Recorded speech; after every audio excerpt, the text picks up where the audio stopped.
Om Shanti. Good morning. तो इस season की अव्यक्त मुरलियाँ हम रिवाइज़ कर रहे हैं। अभी तक हमने 5 मुरलियाँ रिवाइज़ कर ली हैं, टोटल 11 हैं। और आज हम 6th अव्यक्त मुरली रिवाइज़ करेंगे, जो कि 18 जनवरी को चली थी। तो आज की मुरली में हम सबसे पहले लास्ट का पॉइंट पढ़ेंगे। तो बाबा ने कहा कि बाप दादा खुश है कि सभी का मुरली से प्यार है, और मुरली से प्यार अर्थात मुरलीधर से प्यार। कोई कहे मुरलीधर से प्यार है, लेकिन मुरली कभी कभी सुन लेते हैं, तो बाप दादा उसका प्यार प्यार नहीं समझते हैं। मधुबन में मुरली बाजे, मधुबन का गायन है, मधुबन की धरनी का ही महत्व है। तो अगर इस लास्ट पॉइंट को हम देखें तो बहुत सारी बातें हमें इससे सीखनी हैं। सबसे पहली बात तो ये है कि हमारा मन कितने भी तरह के बहाने बनाए, रॉयल अच्छे अच्छे, मन कैसे कैसे बहाने बनाता है कि ज्ञान से तो क्या होता है, योग से ही विकर्म विनाश होते हैं। कितना हमें ज्ञान सुनना है, लेकिन नहीं। मुरली से प्यार माना मुरलीधर से प्यार। ज्ञान और योग का बहुत गहरा कनेक्शन है, इसीलिए मुरली और मुरलीधर का भी बहुत गहरा कनेक्शन है। और आप सोचिए कि हम मुरलीधर को कैसे समझ पाएंगे कि मुरलीधर कैसा है। वो उसकी मुरली से ही समझ पाएंगे। तो जब तक हमारा मुरली से बहुत बहुत गहरा प्यार नहीं होता, तो फिर हम बहुत ऊपर ऊपर सुपरफिशियली चलते रहते हैं, और 10 साल में भी हमारी प्रोग्रेस हमें दिखाई नहीं देती। लेकिन मुरली को ही अगर हम अपना आधार बना लें, और मुरली से हमारा इतना प्यार हो जितना कि हमारा बाबा से प्यार है, तो फिर बात बनती है। तो इस पॉइंट को याद रख के हम आप पहले पॉइंट से शुरू करेंगे। बाबा ने कहा कि एक हैं लवलीन बच्चे और दूसरे हैं लवली बच्चे। दोनों के स्नेह की लहरें बाप के पास पहुंच रही हैं। हर एक बच्चे के दिल से ऑटोमेटिक गीत बज रहा है, मेरा बाबा। बाप दादा के दिल से भी यही गीत बजता, मेरे बच्चे, लाडले बच्चे, बाप दादा के भी सिरताज बच्चे। अब इस लाइन में कितनी सारी बातें हैं। पहली बात तो ये है कि 2 तरह के बच्चे हैं, लवली बच्चे और लवलीन बच्चे। तो हम कौन से बच्चे हैं? तो हम हैं सभी लवलीन बच्चे। बाबा के प्यार में इस समय हम सब खोए हुए हैं। दूसरी बात आप देखिए कि हमारे मन में जो गीत बजता है वो छोटा सा है, मेरे बाबा एक शब्द का है। चलो मेरा बाबा, मीठा बाबा, प्यारा बाबा, हम इतनी बात कह देंगे। लेकिन बाबा अपने दिल की बात को कितना अच्छे से एक्सप्रेस कर रहे हैं। बाबा ने सिर्फ मेरे बच्चे नहीं कहा, बाबा ने कहा मेरे बच्चे, लाडले बच्चे, और बाप दादा के भी सिरताज बच्चे। तो आप सोचो कि भगवान अपना प्यार कैसे एक्सप्रेस करता है। और वो ये नहीं सोचता कि बच्चों को तो पता ही है कि मैं बच्चों को प्यार करता हूँ, नहीं, एक्सप्रेस किया है। तो हमें भी बाबा के लिए अपने प्यार को एक्सप्रेस करते रहना है। तो बाबा ने कहा कि बाप दादा के भी सिरताज बच्चे, हम क्या कहेंगे उसके बदले में? तो वो आप बताइएगा नीचे कमेंट्स में कि आपने क्या सोचा है इसके बारे में। दूसरा पॉइंट है, यह स्मृति दिवस कितनी स्मृतियां दिलाता है। हर स्मृति सेकंड में समर्थ बना देती है। जब बाप के बने तो बाप ने स्मृति दिलाई कि आप कल्प पहले वाली भाग्यवान आत्मा हो। इस पहली स्मृति से आत्म अभिमानी बने और परमात्मा बाप के स्नेह का नशा चढ़ गया। इन 2-3 लाइंस में भी कितनी कितनी सारी बातें हैं। पहली बात तो मोस्ट इम्पॉर्टेंट है, और ये हमें बहुत ध्यान से समझना है। ये एक बहुत ही पावरफुल टेक्निक है, स्पिरिचुअल टेक्निक है, स्मृति से समर्थी। इस बात को बहुत अच्छे से हमें समझना है। बाबा ने जो भी हमें स्मृतियाँ दिलाई हैं, एक एक स्मृति जैसे जैसे गहराई में हम जाते हैं, वो हमें समर्थ बना देती है। आप यहाँ तक कि डायरी में लिख के भी नोट करके आप ये प्रैक्टिस करो। आप एक एक स्मृति लिखते जाओ, एक ही बार में नहीं लिखना है। ये ऑनगोइंग रनिंग एजेंडा है हमारा, रनिंग प्रोजेक्ट है कि स्मृति लिखा और उसके संबंध से हमें क्या समृद्धि आई, उस बात से हमें क्या समृद्धि आई। जैसे कि मान लीजिए बाबा ने याद दिलाया कि आप इस कल्प वृक्ष की पूर्वज आत्मा हो, तो जैसे ही ये स्मृति आती है तो क्या समृद्धि आती है, तो उसके कनेक्शन में बहुत सारी समृद्धि आती हैं, वो हम लिख सकते हैं, याद कर सकते हैं। तो जब बाप के बने तो बाप ने क्या स्मृति दिलाई, आप कल्प पहले वाली भाग्यवान आत्मा हो।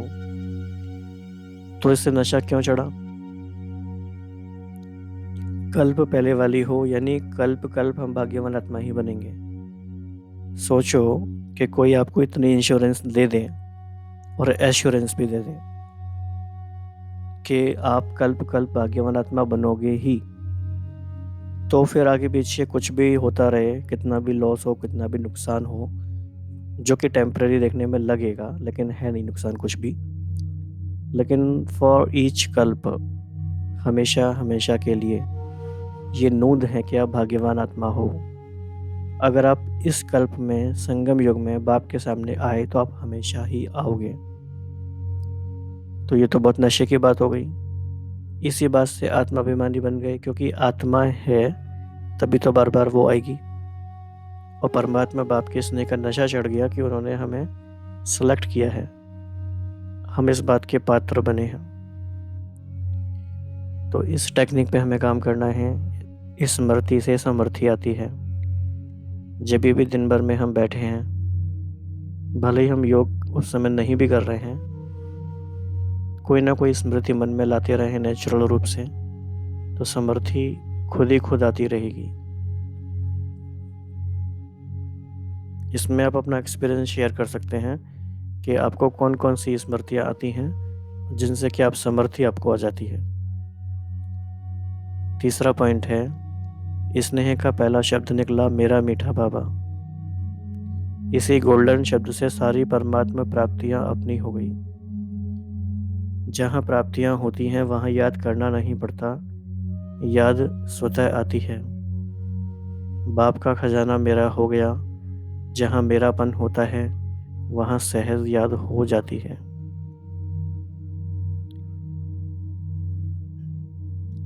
आप जितने भी लोग अभी सुन रहे हैं, वैसे तो 95% बच्चे बाबा के बहुत ही योगी बच्चे हैं और सभी का योग लगता ही होगा डेफिनेटली बहुत अच्छा आराम से। लेकिन अगर कोई भी भाई बहन ऐसे हैं जिनको अभी भी ऐसा लगता है कि बाबा को याद करते हैं लेकिन वो योग लगता नहीं है, याद आती नहीं है, क्या करें, तो उनके लिए बहुत अच्छी बात बाबा ने इसमें बताई है। और एक्चुअली ये बहुत आसान है। आप बस दिल से ये रियलाइज़ करो कि आपको बाबा से क्या प्राप्तियां हुई हैं। मतलब डू यू फील ग्रेटफुल और thankful for Baba for anything.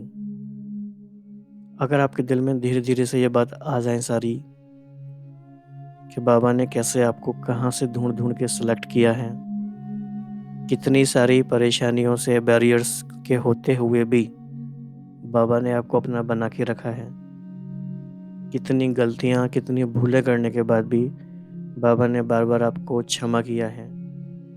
और हम डिज़र्व नहीं करते कुछ भी, एक्चुअली हम कुछ भी नहीं है कोई भी, फिर भी भगवान ने हमें नई दुनिया की बादशाही दी या नई विश्व राज्याधिकारी बनाने के लिए बाबा ने काबिल समझा।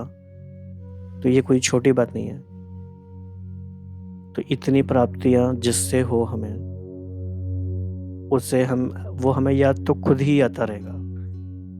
वो तो दिन भर हमें याद रहेगा ही जिससे हमें इतना मिला हो और हम डिजर्व नहीं करते फिर भी, तो याद स्वतः ही आती रहेगी।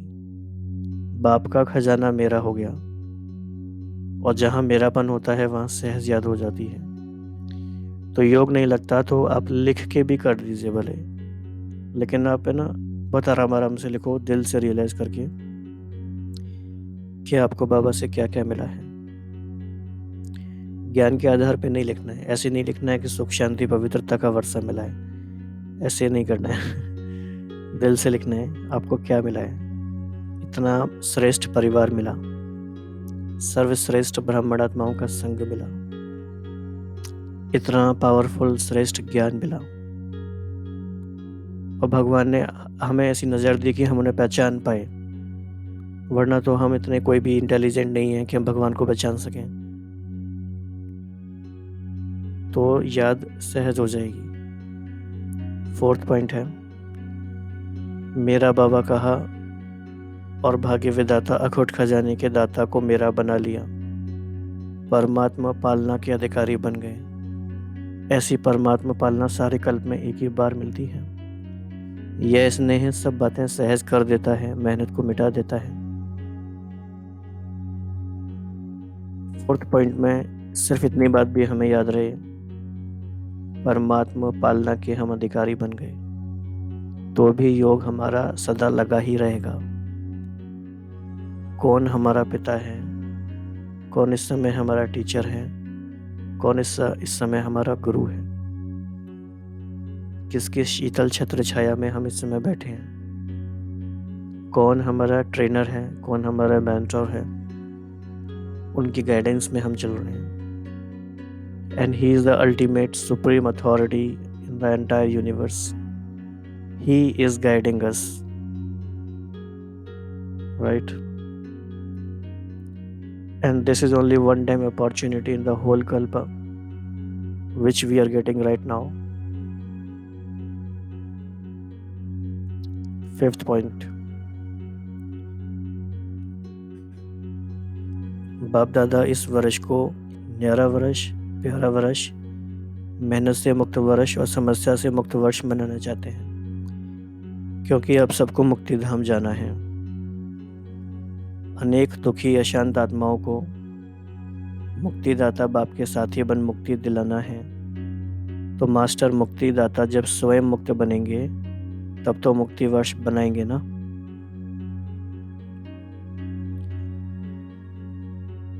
तो ये भी एक स्मृति है कि अब सबको मुक्ति धाम जाना है। मुक्तिदाता बाप है, लेकिन उनके साथ हम मास्टर मुक्तिदाता हैं, और हमें अब सबको मुक्ति धाम ले जाना है। तो ये स्मृति पे दिन भर में अगर हमें गहराई में जाते जाए इसमें हम, तो हमें खुद ही लगेगा कि जब तक हम खुद मुक्त नहीं होंगे तो हम औरों को कैसे मुक्त बनाएंगे। और किन बातों से मुक्त होना है वो हमने कल परसों भी एक मुरली में देखा था कि कौन कौन सा हमने व्यर्थ का विस्तार किया था। 6 बातें उसमें थी। तो उन सब बातों से मुक्त बनना है तो हम मास्टर मुक्तिदाता बन सकते हैं।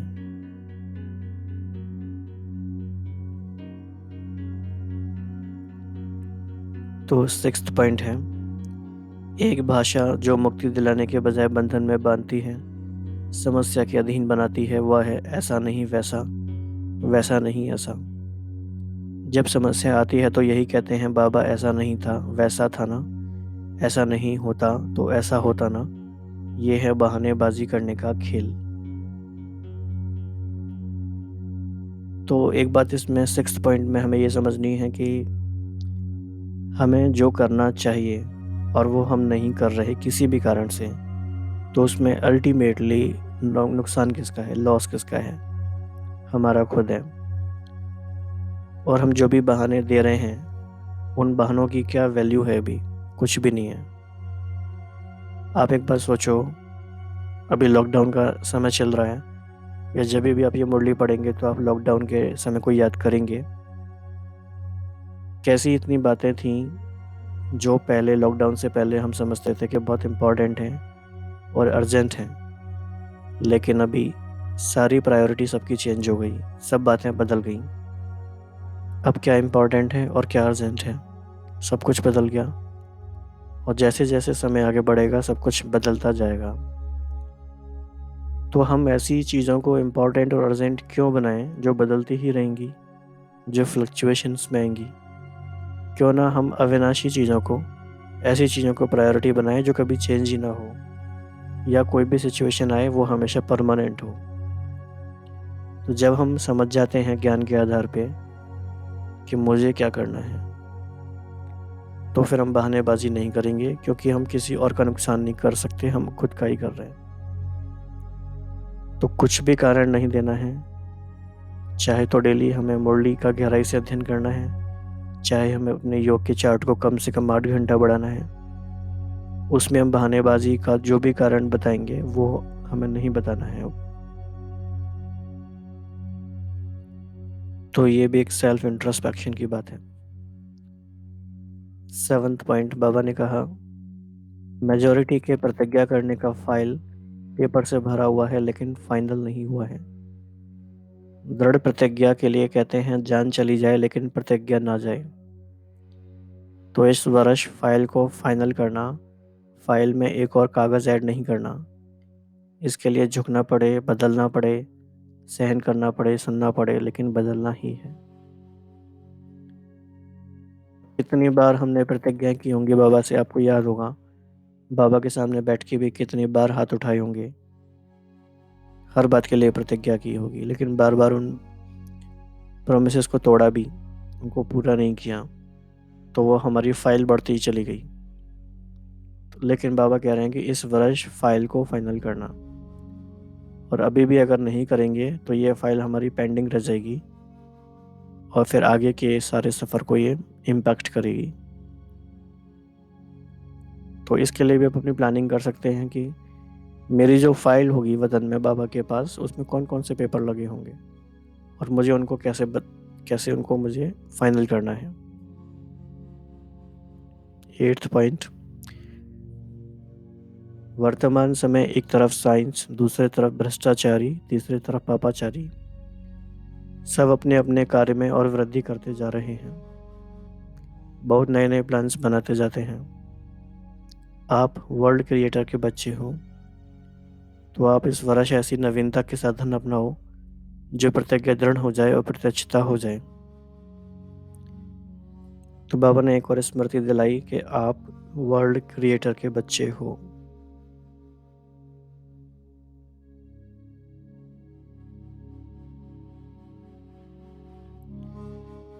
तो इस वर्ष ऐसी नवीनता के साधन अपनाओ। तो ये हमने संडे की मुरली में भी पढ़ा, यानी कि 19 अप्रैल को पढ़ा। बाबा ने कहा कि विशाल बुद्धि की निशानी है कि हर सेवा में हर समय नवीनता लेकर आए। तो इस पे भी हमें एक्स्ट्रा अटेंशन देना है। 9th पॉइंट है, इस वर्ष जो भी सेवा करो मानो मुख की सेवा करते हो। तो सिर्फ मुख की सेवा नहीं, मनसा, वाचा और स्नेह, सहयोग रूपी कर्म एक ही समय में 3 सेवाएं इकट्ठी हों, अलग अलग नहीं। बाप दादा कहते हैं कि अभी पुरानी भाषा, पुरानी चाल, अलबेलेपन की, कड़वेपन की, इसका परिवर्तन करो। तो पुरानी भाषा, पुरानी चाल, अलबेलेपन की, कड़वेपन की, इसको परिवर्तन करो। 10th पॉइंट पे आते हैं, बाप दादा विनाश का पर्दा तो अभी भी इस सेकंड में खोल सकता है, लेकिन पहले राज्य करने वाले तो तैयार हों। तो अब से तैयारी करेंगे तब तो समाप्ति समीप लाएंगे।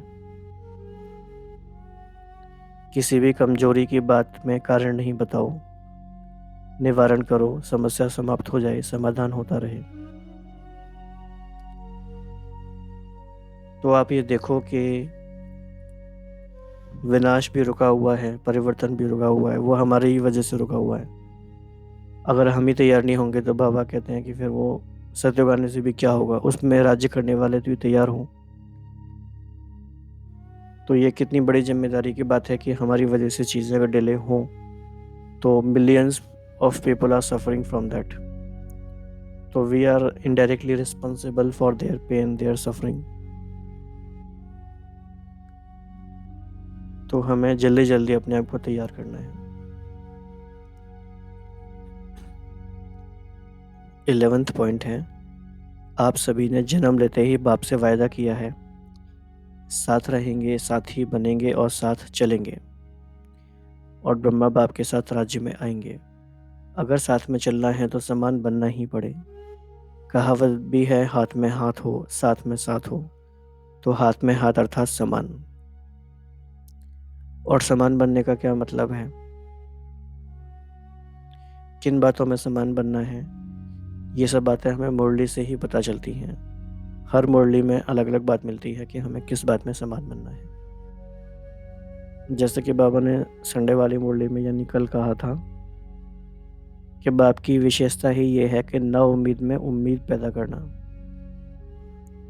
तो ये बाप समान बनना है, to bring hope in hopeless case.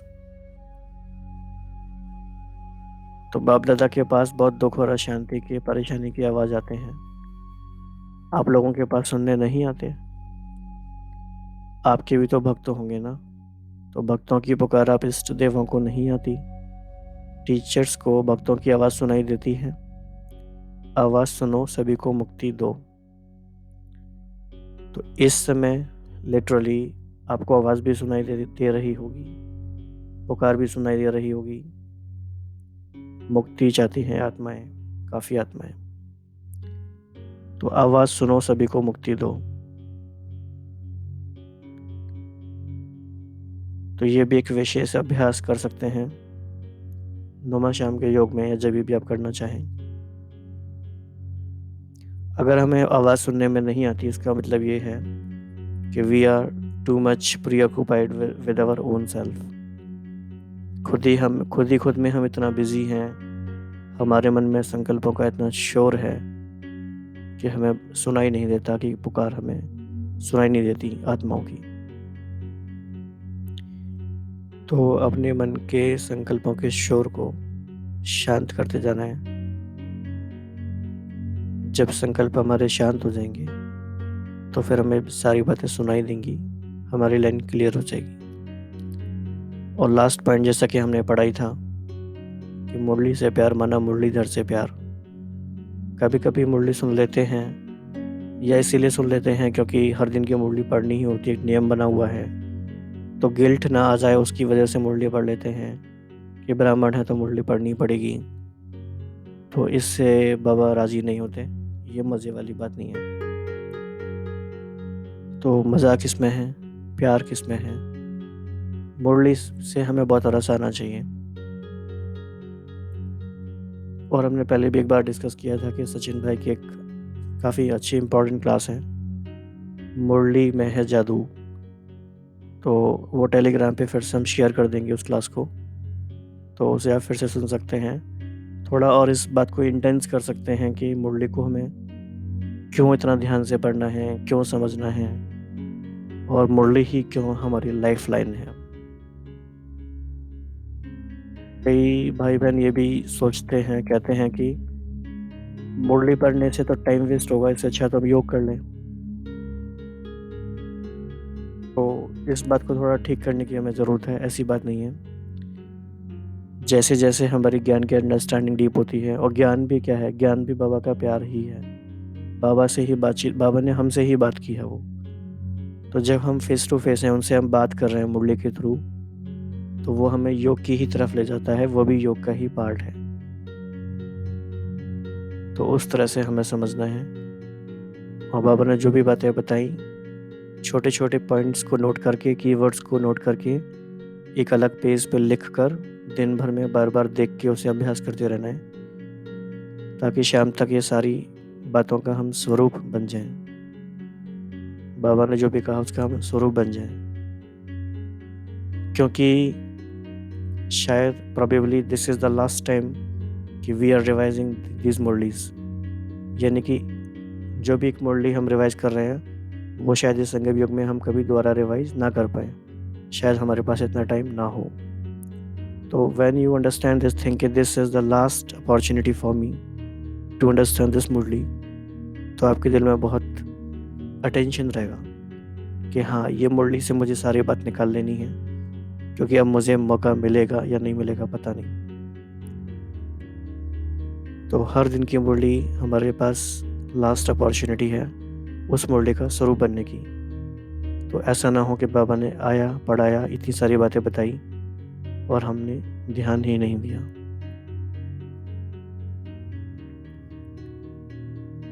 तो जल्दी जल्दी हम तैयार हो जाएं ताकि बाबा मुक्तिधाम के भी गेट खोल सकें और नई दुनिया आने की भी तैयारी हो सके और सभी आत्माएं अपने घर जा सकें।